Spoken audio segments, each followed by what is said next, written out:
না আটা, না ময়দা, না ডাল, ভিন্ন স্বাদের এই নাস্তার রেসিপিটি দেখতে যেমন লোভনীয়, খেতে ভীষণ মজা আর খুব সহজেই তৈরি করা যায়।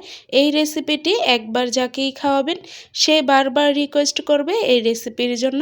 আসসালামু আলাইকুম বন্ধুরা, স্বাগত জানাচ্ছি তোমাদের নতুন একটি রেসিপি দেখার জন্য। আশা করছি আজকে নাস্তার রেসিপিটিও তোমাদের কাছে ভীষণ ভালো লাগবে। যদি ভালো লেগে যায় প্লিজ একটি লাইক দিয়ে আমার ভিডিওটি দেখে নেবে। আমার চ্যানেলটি সাবস্ক্রাইব করে পাশে থেকে যাবে বন্ধুরা। যারা আমার ফেসবুক পেজ থেকে দেখতেছেন প্লিজ একটি লাইক দিয়ে ভিডিওটি দেখে নেবেন। আমার পেজটি ফলো দিয়ে আমার পাশে থেকে যাবেন বন্ধুরা। আজকের রেসিপির জন্য এখানে আমি একটা মিক্সিং বল নিয়েছি। এখন নিয়ে নিচ্ছি আমি 1 কাপ চিরা। এখানে আমি সাদা চিরাটা নিয়েছি, চাইলে আপনারা লাল চিরা দিয়েও করে নিতে পারেন। এখন আমি দিয়ে দেব 1 কাপ পানি। পানি দিয়ে হাত দিয়ে ভালো করে কষলিয়ে আমি চিরাগুলো অফ স্কিনে ধুয়ে নেব। চিরাগুলো আমি অফ স্কিনে ভালো করে ধুয়ে পরিষ্কার করে নিয়েছি। দেখো বন্ধুরা, ধোয়ার সাথে সাথেই চিরাগুলো একদম নরম হয়ে গিয়েছে। এখন আমি একদম ভালো করে ডলে নেব।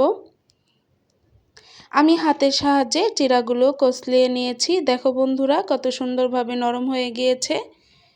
এখন এর মধ্যে দিয়ে দেব 2 টেবিল চামচ চালের গুঁড়া। চালের গুঁড়াটা দিলে নাস্তাটা অনেক মচমচা হবে আর খেতে ভালো লাগবে। এখন দিয়ে দেব 1/2 কাপ পেঁয়াজ কুচি। কাঁচামরিচ কুচি দিয়ে দেব আমি 2 টেবিল চামচ। তোমরা চাইলে তোমাদের স্বাদ অনুযায়ী কাঁচামরিচ কমিয়ে বাড়িয়ে দিতে পারো বন্ধুরা। দিয়ে দেব অল্প মরিচের গুঁড়ো, অল্প হলুদের গুঁড়ো, অল্প জিরার গুঁড়ো, মানে 1/2 চামচের থেকেও কম, স্বাদ মতো লবণ, অল্প ধনিয়ার গুঁড়ো, আমি 1/2 চামচ দিয়েছি চাট মশলা। দিয়ে হাতের সাহায্যে ভালো করে আমি মেখে নেব। এই উপকরণগুলো আমি হাতের সাহায্যে একদম ভালো করে মেখে নেব। চিরা ধোয়ার পরে কোনো পানি ছিল না, তাই এখন চিরাগুলো ফুলে একদম শুকনা হয়ে গিয়েছে। তার জন্য এখানে আমি অল্প অল্প পানি দিয়ে মেখে নেব। অল্প অল্প পানি দিয়ে মেখে নিতে হবে, জানি নরম না হয়ে যায়। আমি অল্প অল্প পানি দিয়ে প্রায় 1/2 কাপ পানি দিয়ে আমি করে নিয়েছি। বাহিরে বৃষ্টি হচ্ছে, কিছু ভাজা পোড়া খেতে মন চাচ্ছে, ঝটপট 10 মিনিটে বানিয়ে নিতে পারেন এই রেসিপিটি। এই রেসিপিটি দেখতে যেমন সুন্দর, খেতে ভীষণ মজা আর ছোট বড় সবাই অনেক বেশি প্রশংসা করবে এই রেসিপিটি যদি বানিয়ে দেন। তো আমি হাতের সাহায্যে ভালো করে মেখে নিয়েছি। এখন কিছু ধনিয়া পাতা দিয়ে দিলাম, দিয়ে আমি আবারও ভালো করে মেখে নেব। দেখো বন্ধুরা, এটার ঘনত্বটা বা এটার ডোটা কীরকম হয়েছে। বেশি নরমও না বা বেশি শক্তও না, এরকমভাবে আমি করে নিয়েছি। এখন আমি চুলায় একটা কড়াই বসিয়ে দিয়েছি পর্যাপ্ত পরিমাণে রান্নার তেল। তেলটা যখন হালকা গরম হয়ে গিয়েছে এখন দিয়ে দেব নাস্তাগুলো। আমি নাস্তাগুলো মিডিয়াম সাইজ করে দিচ্ছি। তোমরা চাইলে এর থেকে ছোট বা এর থেকে বড় করেও নাস্তাগুলো দিতে পারো বন্ধুরা। আমি এভাবে করে একে একে করে সবগুলো নাস্তা দিয়ে নেব।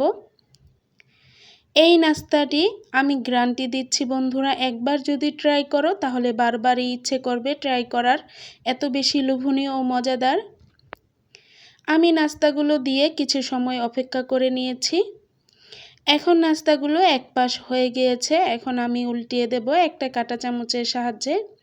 এই নাস্তাগুলো অনবরত নেড়ে এপাশ ওপাশ করে ভেজে নিতে হবে, না হলে এক পাশ পুড়ে যাবে আর এক পাশ কাঁচা থেকে যাবে।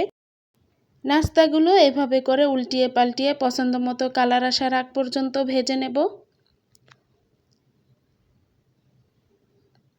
নাস্তাগুলো আমার পছন্দ মতো কালার চলে আসছে। দেখো বন্ধুরা, কত সুন্দর কালার চলে আসছে। এখন আবারও নেড়ে চেড়ে আমি নাস্তাগুলো তেল ঝরিয়ে তুলে নেব।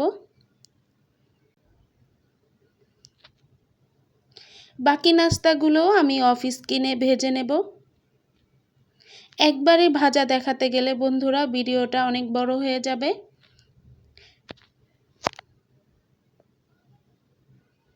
নাস্তাগুলো আমি অফ স্কিনে ভেজে নিয়েছি।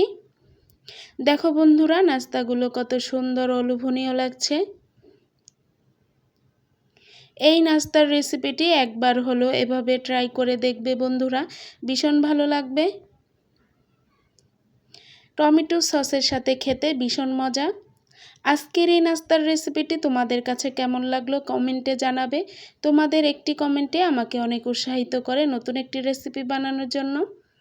দেখো বন্ধুরা, ভিতরটা কত সুন্দর হয়েছে। তোমাদের সাথে আরেকটা ভেঙে আমি শেয়ার করছি, দেখো কত মচমচা হয়েছে। আজকের রেসিপি এই পর্যন্তই, দেখা হবে নতুন কোনো রেসিপিতে। এই পর্যন্ত সবাই ভালো থাকো, সুস্থ থাকো। আল্লাহ হাফেজ, আসসালামু আলাইকুম।